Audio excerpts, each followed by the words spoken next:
ఈనాడు బీజేపీకి చుక్కలు కనపడుతున్నాయంటే దానికి కారణం ఒకప్పుడు బీజేపీ చేసినటువంటి అన్యాయము, అధర్మము మరియు పాపం.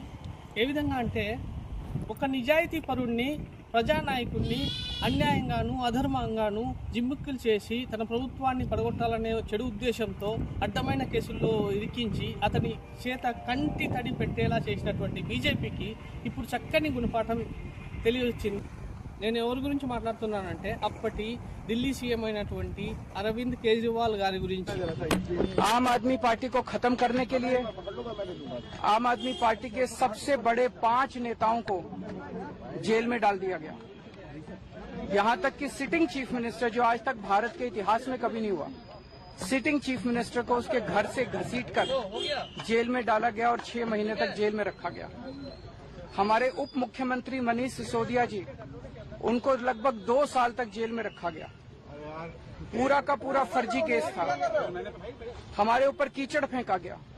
24 घंटे टीवी चैनलों के ऊपर डिबेट चलते थे, खबरें दिखाई जाती थी केजरीवाल भ्रष्ट है, केजरीवाल भ्रष्ट है।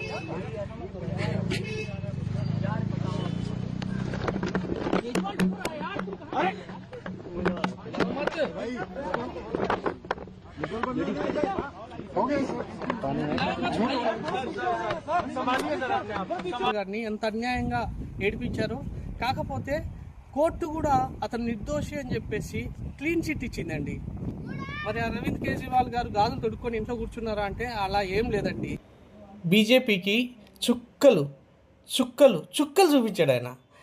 లాస్ట్కు ఎడ్యుకేషన్ మినిస్టర్ కూడా రిజైన్ చేయాల్సి వచ్చింది. ఇదంతా అరవింద్ కేజ్రీవాల్ గారు చేసినటువంటి ఒక గేమే. ఎందుకంటే ఈ అభిజిత్ దీప్కే ఎవరైతే కాక్రోచ్ జనతా పార్టీ స్థాపించారో ఆయన ఆమ్ ఆద్మీ పార్టీ నుంచే అరవింద్ కేజ్రీవాల్ గారి గైడెన్స్తోనే ఆయన ఇదంతా సృష్టించడం జరిగింది. కాబట్టి బీజేపీకి ఒక మంచి గుణపాఠం ఏర్పడిందని చెప్పవచ్చు. ఇకపైన బీజేపీ ఇలా అన్యాయ మార్గాన, అధర్మ మార్గాన ఒకరి ప్రభుత్వాన్ని పడగొట్టదు అని నేను అనుకుంటున్నాను. మొత్తానికి అరవింద్ కేజ్రీవాల్ గారు చాలా కొద్ది సమయంలోనే, అంటే తనను ఏడిపించినటువంటి చాలా కొద్ది సమయంలోనే బీజేపీకి మంచి గుణపాఠాన్ని నేర్పించారు. తన రివెంజ్ మామూలుగా లేదుగా, ఒక రేంజ్లో అంటే ఎడ్యుకేషన్ మినిస్టర్ కూడా రిజైన్ చేయాల్సి వచ్చిన పరిస్థితి ఏర్పడింది. అంటే ఏ లెవెల్లో బీజేపీకి చుక్కలు చూపించారో మీరే అర్థం చేసుకోవచ్చు.